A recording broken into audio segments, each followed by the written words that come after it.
জানিয়ে দেব এই মুহূর্তে হাতে পাওয়া সর্বশেষ গুরুত্বপূর্ণ আপডেট বাংলা সংবাদ। শুরুতেই থাকছে অন্তর্বর্তীকালীন সরকার নতুন খেলায় মেতেছে। অন্তর্বর্তী সরকার নির্বাচনের ব্যবস্থা না করে নতুন খেলায় মেতেছে বলে মন্তব্য করেছেন বিএনপির সিনিয়র যুগ্ম মহাসচিব অ্যাডভোকেট রুহুল কবির রিজভী। বিকাল ৩টায় চৌমুহনী রেলওয়ে ময়দানে বেগমগঞ্জ উপজেলা এবং চৌমুহনী পৌর বিএনপির উদ্যোগে বিপ্লব ও সংহতি দিবস উপলক্ষে এক সমাবেশে তিনি এ মন্তব্য করেছেন। এবারে জানাবো বিদেশি চাটুকারদের উপদেষ্টা বানানো হচ্ছে ফয়জুল করিম। বিদেশি চাটুকার ইসলাম এবং দেশের দুশ্মনদের অন্তর্বর্তী সরকারের উপদেষ্টা বানানো হচ্ছে বলে মন্তব্য করেছেন ইসলামী আন্দোলন বাংলাদেশের সিনিয়র নায়েবে আমির মুফতি সৈয়দ মোহাম্মদ ফয়জুল করিম। তিনি বলেছেন, দেশের মানুষ আন্দোলন করে জীবন দিয়েছে, আর উপদেষ্টা বানানো হচ্ছে বিদেশি চাটুকারদের। দেশের সাধারণ মানুষ এটা মেনে নেবে না। জানাবো সাবেক মেয়র তাপস এবং তার স্ত্রীর দেশত্যাগে নিষেধাজ্ঞা। দক্ষিণ সিটি কর্পোরেশনের সাবেক মেয়র ব্যারিস্টার শেখ ফজলেনুর তাপস এবং তার স্ত্রী আফরিন তাপসের দেশত্যাগে নিষেধাজ্ঞা দেওয়া হয়েছে। দুর্নীতি দমন কমিশনের উপপরিচালক মোহাম্মদ মনিরুল ইসলামের আবেদনের পরিপ্রেক্ষিতে সোমবার মহানগর স্পেশাল জজ আদালত থেকে এই নিষেধাজ্ঞার আদেশ দেওয়া হয়েছে। মঙ্গলবার বিষয়টি নিশ্চিত করেছেন দুদকের জনসংযোগ কর্মকর্তা আক্তারুল ইসলাম। এদিকে ঢালাও মামলায় অন্তর্বর্তী সরকার বিব্রত আসিফ নজরুল। ৫ই আগস্টের পর সাধারণ মানুষের করা ঢালাও মামলায় অন্তর্বর্তী সরকার বিব্রত বলে মন্তব্য করেছেন আইন উপদেষ্টা অধ্যাপক আসিফ নজরুল। মঙ্গলবার বিচার প্রশাসন ইনস্টিটিউট বিচার বিভাগ সংস্কার কমিশনের সঙ্গে বৈঠক শেষে সাংবাদিকদের একথা বলেন তিনি। আসিফ নজরুল বলেন, বিগত ফ্যাসিস্টের আমলে সরকারের পক্ষ থেকে গায়েবী মামলা দিত, আর এখন আমরা সরকারের পক্ষ থেকে কোনো মামলা দিচ্ছি না। এদিকে ৮৪ রোহিঙ্গা নাগরিককে পুশব্যাক। বান্দরবানের আলীকদমের দুর্গম সীমান্ত এলাকায় করুপাতা ইউনিয়নের পৌয়া মুহুরি দিয়ে মিয়ানমারের ৮৪ রোহিঙ্গা নাগরিককে পুশব্যাক করা হয়েছে। সোমবার রাতেই তাদের পুশব্যাক করেন বাংলাদেশ বর্ডার গার্ডের সদস্যরা। বর্ডার গার্ড বাংলাদেশের আলীকদম ৫৭ ব্যাটালিয়নের অধিনায়ক লেফটেন্যান্ট কর্নেল মোহাম্মদ আকিব জাবেদ বিষয়টি নিশ্চিত করে বলেন, অবৈধভাবে মিয়ানমার থেকে বাংলাদেশে প্রবেশের দায়ে বান্দরবানের আলীকদম উপজেলার বিভিন্ন স্থান থেকে সোমবার একই দিনে ৮৪ জন রোহিঙ্গা নাগরিককে আটক করা হয়। এবং সর্বশেষ জানাবো আন্তর্জাতিক সংবাদ। গোপনে পরমাণু যুদ্ধজাহাজ তৈরি করেছে চীন টার্গেটকে। জনসংখ্যার দিক দিয়ে বিশ্বের সবচেয়ে বড় নৌবাহিনীর স্থান দখল করে আছে চীনের নৌবাহিনী। জনশক্তির সঙ্গে তাল মিলিয়ে বাহিনী আধুনিকায়ন করছে বেইজিং। এরই মধ্যে যুক্তরাষ্ট্রকে টেক্কা দিতে বিশ্বব্যাপী নৌবাহিনীর আভিযানিক সক্ষমতা বাড়াতে কাজ করে চলেছে শি জিনপিং প্রশাসন। এ লক্ষ্যে নতুন এক পরিকল্পনা হাতে নিয়েছে দেশটি, যার গোপন প্রস্তুতি চলছে বেশ জোরে সোরে। এতক্ষণ শিরোনাম শুনছিলেন, এবার বিস্তারিত।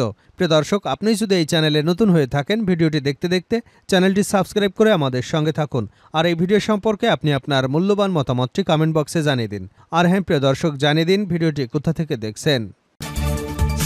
অন্তর্বর্তীকালীন সরকার নতুন খেলায় মেতেছে রিজভী। অন্তর্বর্তীকালীন সরকার নির্বাচনের ব্যবস্থা না করে নতুন খেলায় মেতেছে বলে মন্তব্য করেছেন বিএনপির সিনিয়র যুগ্ম মহাসচিব অ্যাডভোকেট রুহুল কবির রিজভী। বিকেল ৩টায় চৌমুহনী রেলওয়ে ময়দানে বেগমগঞ্জ উপজেলা এবং চৌমুহনী পৌর বিএনপির উদ্যোগে বিপ্লব ও সংহতি দিবস উপলক্ষে এক সমাবেশে এ মন্তব্য করেন তিনি। রিজভী বলেন, অন্তর্বর্তীকালীন সরকার নির্বাচনের ব্যবস্থার দিকে না গিয়ে ফ্যাসিস্ট হাসিনা লোকজনকে পুনর্বাসনে ব্যস্ত রয়েছেন। তাদের ষড়যন্ত্রে নতুন খেলা জনগণ বুঝে ফেলেছে, তাই এক মুহূর্ত দেরি না করে নির্বাচনের দিকে যেতে হবে, অন্যথায় তাদের বিরুদ্ধে দুর্বার আন্দোলনের মাধ্যমে বিদায় করতে হবে। রিজভী আরও বলেন, ঘাতক নিষ্ঠুর রক্তপিপাসু শেখ হাসিনাকে সরাতে ছাত্র জনতা ঐক্যবদ্ধ হয়ে গণঅভ্যুত্থান ঘটিয়ে যে আশা আকাঙ্ক্ষা নিয়ে বর্তমান অন্তর্বর্তী সরকারকে ক্ষমতায় বসিয়েছে, তারা ছাত্র জনতার রক্তের সঙ্গে বেইমানি শুরু করেছে।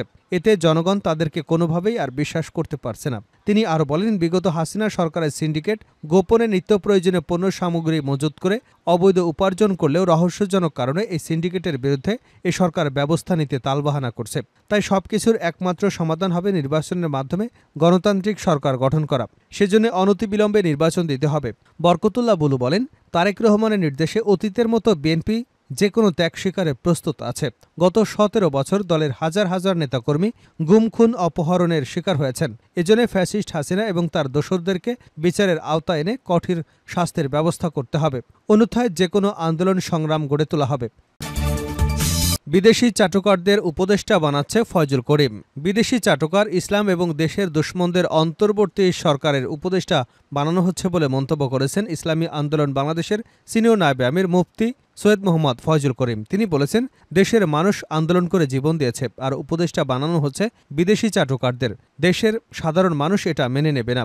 মঙ্গলবার বিকেলে নওগাঁ শহরে এটিএম মাঠে ইসলামী আন্দোলন বাংলাদেশ নওগাঁ শাখার গণসমাবেশে এসব কথা বলেন তিনি। ফয়জুল করিম বলেন যে ফ্যাসিস্টদের বিরুদ্ধে এদেশের মানুষ আন্দোলন করেছে, চিহ্নিত এক রাজনৈতিক দল তাদের সাথে হাত মিলিয়ে এদেশের শহীদদের সাথে বেইমানি করেছে। তারা দেশকে ভালো না বেসে এদেশের মানুষের আবেগের উপর দাঁড়িয়ে ক্ষমতায় যেতে চায়। তিনি বলেন ১৯৭১ সালের পর থেকে যারা ক্ষমতায় ছিল তারা মানুষের আশা আকাঙ্ক্ষার প্রতিফলন ঘটাতে পারেনি।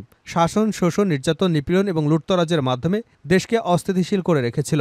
তারা দুর্নীতির পরপর 5 বার চ্যাম্পিয়ন হয়েছে। অবশেষে ২০২৪ সালে ছাত্র জনতার আন্দোলনে এদেশের মানুষ আবার স্বাধীনতা ফিরিয়ে এনেছে। তিনি আরও বলেন, কেবলমাত্র দল ও নেতা পরিবর্তনের মাধ্যমে দেশে শান্তি আসতে পারে না, মানুষের আশা আকাঙ্ক্ষার প্রতিফলন ঘটাতে পারে না। যতদিন পর্যন্ত ন্যায়নীতির পরিবর্তন না আসবে ততদিন পর্যন্ত দেশের মানুষের শান্তি, শৃঙ্খলা, আশা আকাঙ্ক্ষার প্রতিফলন ঘটবে না। সেজন্য দুর্নীতি, দুর্নীতিবাজ এবং জালেমদের বিরুদ্ধে জনগণকে ঐক্যবদ্ধ হতে হবে। ইসলামী আন্দোলন বাংলাদেশের সিনিয়র নায়েবে আমির বলেন, ১৯৭১ সাল থেকে ২০২৪ সাল পর্যন্ত এদেশে সবচেয়ে বেশি বৈষম্যের শিকার হয়েছে মুসলমানরা। ইসলামী শাসন কায়েম হলে দেশে হিন্দু, মুসলমান, বৌদ্ধ, খ্রিস্টান সহ সব ধর্মের মানুষ শান্তিপূর্ণভাবে বসবাসের সুযোগ পাবেন। সাবেক মেয়র তাপস ও তার স্ত্রীর দেশত্যাগে নিষেধাজ্ঞা।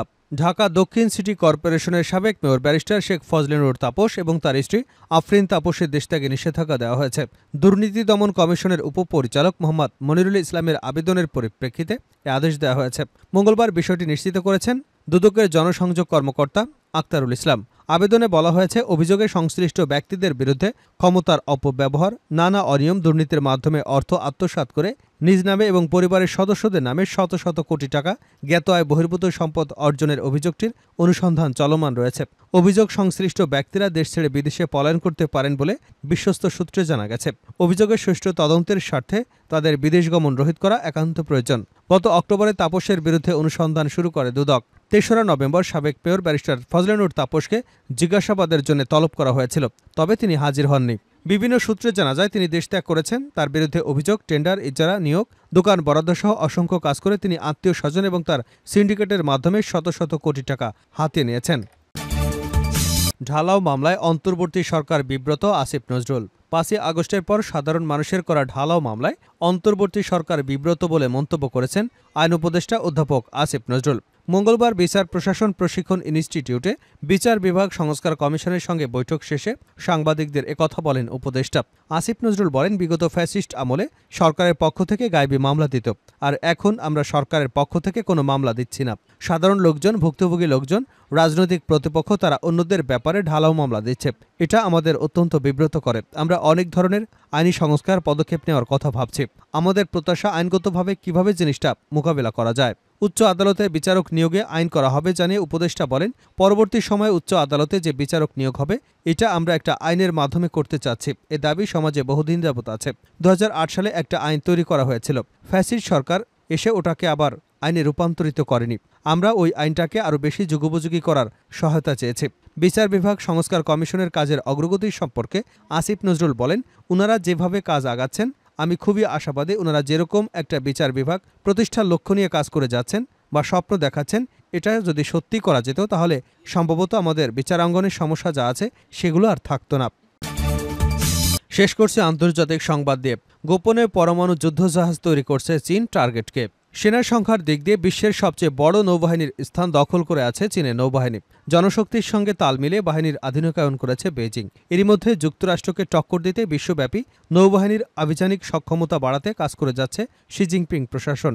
এ লক্ষ্যে নতুন এক পরিকল্পনা হাতে নিয়েছে দেশটি, যার গোপন প্রস্তুতিও চলছে বেশ জোরে সোরে। বার্তা সংস্থা এপির এক প্রতিবেদনে বলা হয়েছে, নিজেদের বহরে পরমাণু চালিত বিমানবাহী রণতরী যোগ করবার পরিকল্পনা করছে চীনের পিপলস লিবারেশন নৌ শাখা। বিশ্বে শুধু যুক্তরাষ্ট্র এবং ফ্রান্সের কাছে এই প্রযুক্তির বিমানবাহী রণতরী রয়েছে। প্রতিবেদনে বলা হয়েছে, মার্কিন নৌবাহিরে পরমাণু চালিত 11টি রণতরী রয়েছে। তাই চীনও চাইছে মার্কিন প্রভাব মোকাবেলায় নিজেদের পরমাণু চালিত বিমানবাহী রণতরী নিয়ে আসতে, কারণ কোনো প্রকার জ্বালানি নবায়ন ছাড়াই বেশ কয়েক মাস সাগরে ভেসে থাকতে পারে এসব যুদ্ধজাহাজ।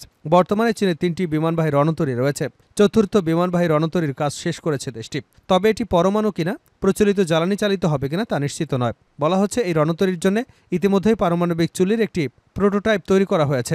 পারমাণবিক শক্তি চালিত প্রোপালশন সিস্টেম নিয়ে চীন কাজ করছে বলে নিশ্চিত করেছে ক্যালিফোর্নিয়ার মিডলবারি ইনস্টিটিউট অব ইন্টারন্যাশনাল স্ট্র্যাটেজির স্যাটেলাইট ইমেজ এবং দেশটির সরকারি নথিপত্র।